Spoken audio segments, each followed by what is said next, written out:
নমস্কার। ইউটিউবের আজকের এই বিশেষ আলোচনায় সবাইকে স্বাগত জানাচ্ছি। আমরা সবাই জানি একটা কম্পিউটার যেমন সঠিক অপারেটিং সিস্টেম ছাড়া একেবারে অচল, ঠিক তেমনি একটা দেশও তার ইকোনমিক বা অর্থনৈতিক কাঠামো ছাড়া এক পাও এগোতে পারে না। তো আজ আমরা ঠিক এটাই বোঝার চেষ্টা করব, কিভাবে একটা দেশের অর্থনীতি একেবারে একটা বিশাল সফটওয়্যার অপারেটিং সিস্টেমের মতো কাজ করে আর আমাদের দৈনন্দিন জীবনকে কতটা গভীরভাবে নিয়ন্ত্রণ করে। চলুন আর দেরি না করে সোজা টপিকে ঢোকা যাক। সম্পদ আর অর্থ সৃষ্টির এই জটিল দুনিয়ায় ঢোকার আগে আমাদের একটা একদম বেসিক জিনিস ক্লিয়ার রাখতে হবে। ১৯৩৫ সালে ব্রিটিশ ইকোনমিস্ট লিওনেল রবিন্স অর্থনীতিকে দারুণ একটা কথায় ডিফাইন করেছিলেন। তিনি একে বলেছিলেন অপ্রতুলতার বিজ্ঞান বা সায়েন্স অফ স্ক্যারসিটি। এই কথাটা কিন্তু আমাদের একটা রূঢ় বাস্তবতার মুখোমুখি দাঁড় করিয়ে দেয়। মানে, মানুষের চাহিদার তো কোনো শেষ নেই, তাই না? কিন্তু আমাদের এই পৃথিবীর সম্পদ সেটা তো ভীষণ লিমিটেড। আর ঠিক এই লিমিটেড সম্পদের রিয়ালিটি থেকেই জন্ম নেয় যাবতীয় অর্থনীতির কনসেপ্ট। তো এখান থেকেই একটা বিরাট বড় প্রশ্ন আমাদের সামনে এসে দাঁড়ায়, এই লিমিটেড বা সীমিত সম্পদকে একটা সমাজ আসলে কিভাবে ভাগ করে। সত্যি বলতে প্রত্যেকটা মানব সভ্যতাকে এই চূড়ান্ত সমস্যার মুখে পড়তেই হয়। ঠিক কোন জিনিসটা প্রডিউস করা হবে, কিভাবে সেটা সবার মধ্যে ডিস্ট্রিবিউট করা হবে, আর শেষমেশ কারা সেটা ভোগ করবে, এই তিনটে প্রশ্নের উত্তর খোঁজাই হলো যে কোনো অর্থনীতির একেবারে মূল ভিত্তি। এটা অনেকটা একটা বিশাল পাজেল বা ধাঁধার মতো, যার উত্তর বিভিন্ন দেশ শত শত বছর ধরে খোঁজার চেষ্টা করে যাচ্ছে। প্রথম অধ্যায়, অপ্রতুলতার বিজ্ঞান।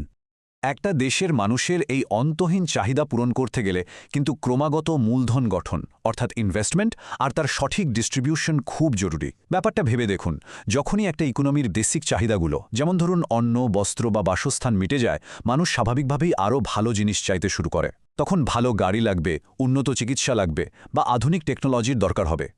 এর মানেটা খুব সিম্পল, ইকোনমিকে দৌড় করাতে গেলে আর মানুষের এই ক্রমবর্ধমান চাহিদা মেটাতে গেলে প্রতিনিয়ত প্রচুর পরিমাণে ইনভেস্ট করে যেতেই হবে, অন্য কোনো রাস্তা নেই। দ্বিতীয় অধ্যায়, অর্থনৈতিক ব্যবস্থা নির্বাচন। এবার আসি এই সম্পদ বাঁটোয়ারা করার দুটো সম্পূর্ণ বিপরীত চিন্তাধারায়। আমরা এখানে কোনো পক্ষ নিচ্ছি না, জাস্ট ফ্যাক্টগুলো বোঝার চেষ্টা করছি। একদিকে রয়েছে অ্যাডাম স্মিথের সেই ক্লাসিক পুঁজিবাদী বা ক্যাপিটালিস্ট অর্থনীতি। এদের ফিলোসফি হল মার্কেটকে ফ্রি ছেড়ে দাও, বাজারের অদৃশ্য হাত বা ইনভিজিবল হ্যান্ড এমনিতেই সবকিছুর ব্যালেন্স করে নেবে। অন্যদিকে ঠিক উল্টো দিকে রয়েছেন কার্ল মার্কস আর তার রাষ্ট্রীয় বা স্টেট অর্থনীতির ধারণা। সেখানে আবার প্রোডাকশন আর কন্ট্রোলের পুরো চাবিকাঠি থাকে সরকারের হাতে। সরকারই ডিসাইড করবে কি তৈরি হবে আর কার কাছে সেটা পৌঁছাবে। বুঝতে পারছেন, দুটো সিস্টেম একদম দুই মেরুর। কিন্তু ইতিহাস ঘাটলে দেখা যায় এই চরমপন্থাগুলো সব সময় কিন্তু কাজ করে না। এই যেমন ১৯২৯ সালের মহামন্দা বা গ্রেট ডিপ্রেশন সারা বিশ্বকে চোখে আঙুল দিয়ে দেখিয়ে দিল যে শুধু ফ্রি মার্কেটের ওপর ভরসা করে বসে থাকলে বিরাট বড় বিপর্যয় আসতে পারে, মার্কেট ফেল করতে পারে। ঠিক সেই ক্রাইসিসের মুহূর্তে ইকোনমিস্ট জন মেনার্ড কেইনস একটা দারুণ যুক্তি দিলেন। তিনি বললেন, অর্থনীতিকে বাঁচাতে আর ডিমান্ড বাড়াতে সরকারের ইন্টারভেনশন বা হস্তক্ষেপ একেবারেই মাস্ট। আর এখান থেকেই শুরু হলো এই দুই চরমপন্থার মাঝে একটা মাঝামাঝি রাস্তা খোঁজার তীব্র চেষ্টা। আর ঠিক এই মাঝামাঝি রাস্তাটা থেকেই জন্ম নিল মিক্সড ইকোনমি। আজকের দুনিয়ায় যদি খোঁজেন, দেখবেন 100% পিওর ক্যাপিটালিস্ট বা 100% পিওর স্টেট ইকোনমি বলে বাস্তবে কিচ্ছু নেই। প্রত্যেকটা দেশই তাদের নিজেদের দরকার অনুযায়ী এই মিক্স সিস্টেমটা ব্যবহার করে। মানে প্রাইভেট সেক্টরকে দিয়ে মার্কেটের এফিসিয়েন্সি বাড়ানো হয়, আবার ফ্রি এডুকেশন বা হেলথ কেয়ারের মতো পাবলিক গুডসগুলো সাধারণ মানুষের কাছে পৌঁছে দিতে সরকারও ময়দানে নামে। এক কথায় বলতে গেলে এটা হলো মার্কেট এফিসিয়েন্সি আর সোশ্যাল জাস্টিসের একটা দারুণ ব্যালেন্স। তৃতীয় অধ্যায়, ওয়াশিংটন কনসেনসাস। তো ১৯৮৯ সালের দিকে ইকোনমিস্ট জন উইলিয়ামসন 10টা গাইডিং প্রিন্সিপাল বা নীতির একটা ফ্রেমওয়ার্ক তৈরি করলেন, যেটা গ্লোবালি ওয়াশিংটন কনসেনসাস নামে দারুণ পপুলার হয়ে গেল। এখানে মূলত fiscal discipline, tax reform, competitive exchange rate, trade liberalisation আর প্রাইভেটাইজেশনের উপর সবচেয়ে বেশি ফোকাস করা হয়েছিল। এই নীতিগুলো কিন্তু ফ্রি মার্কেটের পক্ষেই বেশি কথা বলতো। আর জানেন তো, ১৯৯১ সালে ভারতে যে ঐতিহাসিক ইকোনমিক রিফর্ম বা লিবারালাইজেশন হয়েছিল, তারও মূল ভিত কিন্তু এই নীতিগুলোই ছিল। তবে গল্পের টুইস্টটা হল ১৯৯৯ সালে বিশ্বব্যাংক তাদের একটা যুগান্তকারী রিপোর্টে এই এক্সট্রিম ফ্রি মার্কেট পলিসি থেকে বেশ কিছুটা সরে এলো। তারা পরিষ্কার বলল যে ভাই, সব দেশের জন্য একই সাইজের জুতো ফিট হতে পারে না। মানে, একটা দেশের নিজস্ব আর্থসামাজিক অবস্থার ওপর ভিত্তি করে স্টেট এবং মার্কেট দুটোরই একটা পারফেক্ট মিক্সচার থাকাটা ভীষণ জরুরি। তারা এটা মেনে নিল যে ডেভেলপমেন্টের চাকা ঘোরাতে গেলে সরকারের যে একটা ভাইটাল রোল আছে, সেটা কোনোভাবেই ইগনোর করা যায় না। চতুর্থ অধ্যায়, অর্থনীতির প্রকারভেদ। এবার থিওরি ছেড়ে একটু প্র্যাকটিক্যাল স্ট্রাকচারে আসা যাক।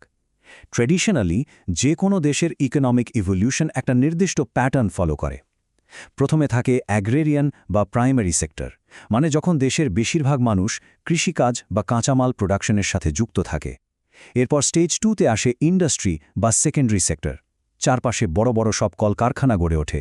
আর একদম ফাইনালি গিয়ে আসে সার্ভিস বা টার্শিয়ারি সেক্টর, যেটা হলো আধুনিক নলেজ বেসড একটা সমাজ। এটাই হলো অর্থনৈতিক বিবর্তনের একটা ক্লাসিক রুট। এই যে ইন্ডাস্ট্রিয়াল ফেজ বা দ্বিতীয় পর্যায়, এটা কিন্তু ইকোনমিক গ্রোথের জন্য দারুণ ইম্পর্ট্যান্ট। পশ্চিমা বিশ্বের দেশগুলো আজ এত উন্নত কেন? কারণ তারা খুব স্মার্টলি শুরুর দিকেই এই সেকেন্ডারি সেক্টরটাকে কাজে লাগিয়েছিল। প্রচুর ফ্যাক্টরি বানিয়ে লার্জ স্কেলে ম্যানুফ্যাকচারিং করে তারা নিজেদের ইনকাম হু করে বাড়িয়ে নিয়েছিল। আর এভাবেই তারা খুব দ্রুত উন্নত রাষ্ট্রে পরিণত হয়েছিল। কিন্তু ম্যাক্রো ইকোনমিক্সের ইতিহাসে একটা মারাত্মক বড় প্লট টুইস্ট আছে। ভারতের গল্পটা কিন্তু এই ট্র্যাডিশনাল রুটের সাথে একেবারেই মেলে না। এগ্রিকালচারাল ফেজ বার হওয়ার পর বিশাল কোনো ম্যানুফ্যাকচারিং বুম বা শিল্প বিপ্লবের যে পর্যায়টা আসার কথা ছিল, ভারত সেটাকে এক প্রকার স্কিপ করে বা টপকে গিয়ে সরাসরি একটা সার্ভিস ড্রিভেন বা পরিষেবা চালিত অর্থনীতিতে পরিণত হয়েছে। অর্থনীতির ইতিহাসে এত বড় একটা দেশের ক্ষেত্রে এমন ঘটনা সত্যিই অভাবনীয় ব্যাপার। আধুনিক ভারতের ইকোনমিক গ্রোথের ইঞ্জিনটাকে একটু ভেঙে দেখলে ব্যাপারটা আরও ক্লিয়ার হবে। দেশের মোট বৃদ্ধিতে সার্ভিস বা পরিষেবা খাতের কন্ট্রিবিউশন শুনলে চমকে যেতে হয়, প্রায় 65%। সেখানে ইন্ডাস্ট্রির অবদান মাত্র 27%। আর যে কৃষিকে আমরা আমাদের অর্থনীতির মেরুদণ্ড বলে ভাবি, তার অবদান গিয়ে দাঁড়িয়েছে মাত্র 8%। এই ডেটা থেকে পরিষ্কার বোঝা যায় যে আধুনিক ভারতের টার্শিয়ারি সেক্টর কতটা একচেটি এভাবে ডমিনেট করছে। কিন্তু দাঁড়ান, এখানে একটা বিশাল বড় আর অবাক করা ফ্যাক্ট আছে, 49%। এই নাম্বারটা আমাদের একটা বেশ হার্শ রিয়ালিটির সামনে দাঁড় করিয়ে দেয়।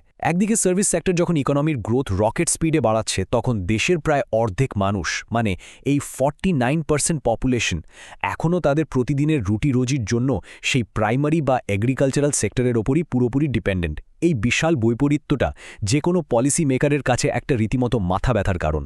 পঞ্চম অধ্যায়, জিডিপি স্কোর কার্ড।